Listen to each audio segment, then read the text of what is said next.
The U.S. Coast Guard has been in active pursuit of a vessel in international waters near Venezuela following the seizure of a second oil tanker over the weekend.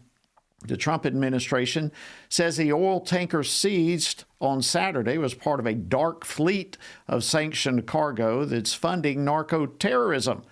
In a tweet, Homeland Security Secretary Kristi Noem stated, "The United States will continue to pursue illicit movement of sanctioned oil that is used to fund narco-terrorism in the region.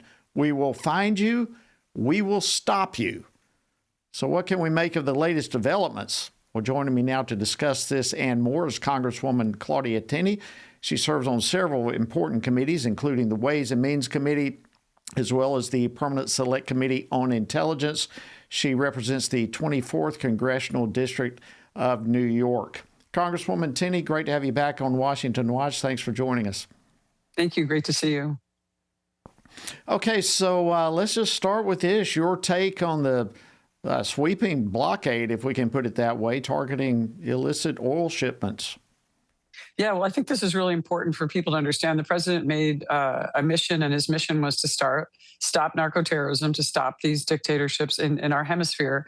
There's been a new mission and focus on the Western Hemisphere, a place that we've kind of let go. And what's happened during the vacuum is you've seen China, Russia, Iran, everybody has moved in and taken advantage of these countries that really should have a close affinity to our country and also should be part of our allies list. And so with Venezuela, you have a country that is almost 100%, 90% dependent on oil that is shipped to China. 60% of the oil is purchased by China. The Russians are involved. Iran is involved. We know that the major terrorist groups like Hezbollah and Hamas are involved in Venezuela and part of the cartel groups there. And also Cuba is providing some assistance right around the corner. So they're very close to our shores. It's very important that we protect ourselves. And I applaud the president for taking this bold stand and for living up to the promise that he made to the American people when he ran for election.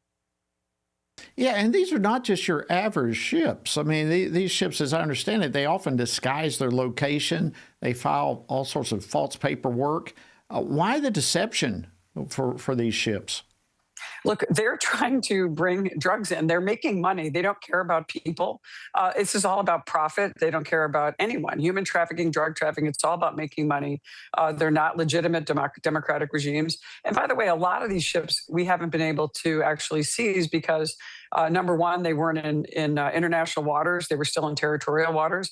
And we also know, and you know, our intelligence is very good. We know and we plan when we see these ships. We see them getting boarded and loaded. We know who's on them. We know which ships are dangerous. All this goes through a command structure and also through legal counsel before we even make a strike or even talk about going after and seizing the ships, especially the ones that are challenging and violating the embargo that we have right now in the import or the export of the oil. We know that this is important.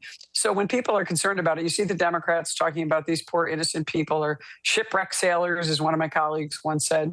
Look, these people are intent on selling drugs to us and our people, and they've caused more deaths than anything else in the entire country. These really illicit, dangerous drugs, and it's a bold move, but we had to do it. And I'll tell you right now, I was in Guatemala and Honduras recently.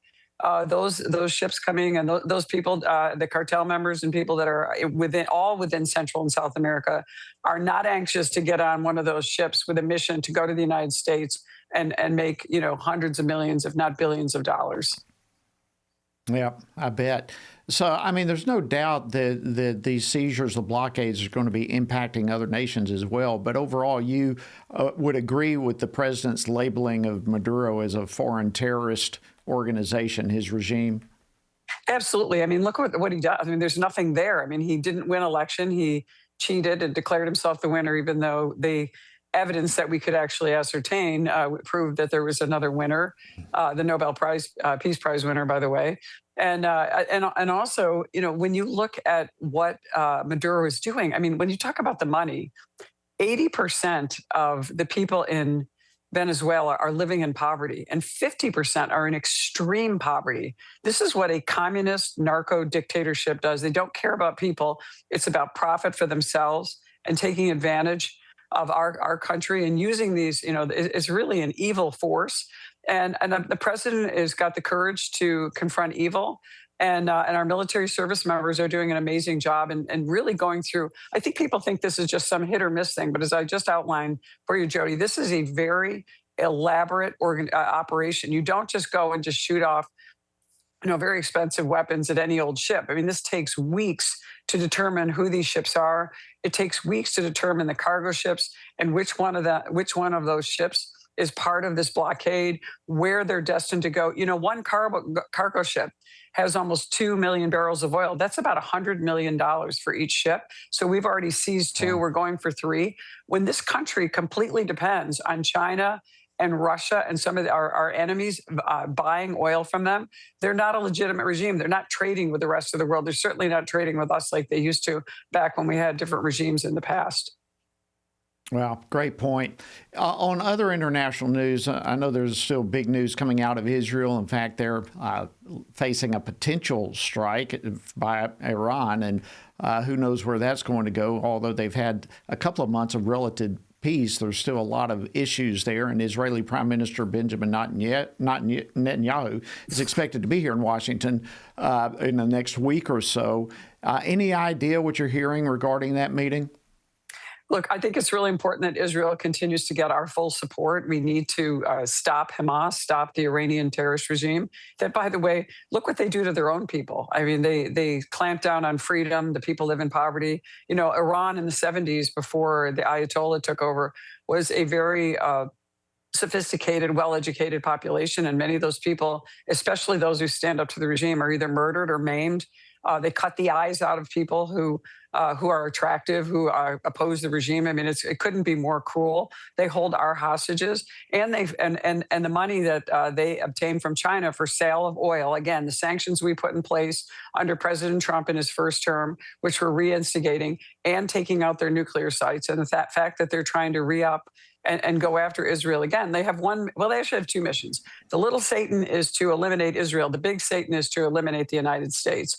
And so they're on that mission. And as long as they are, President Trump is correct to give Israel the power and the strength and the support that it needs to defend Israel and to defend Western civilization, which is really what Israel is doing and really what we're all supporting.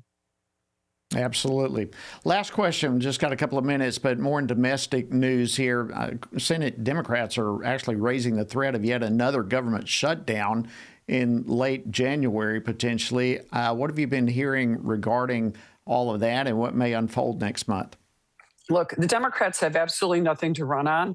A recent poll, or actually it was last fall, a poll was done by the New York Times of Democrats who thought that about 2% of the 2% of the most important issue was healthcare. It's not an issue, but the Democrats are making an issue because it's a winning issue for them.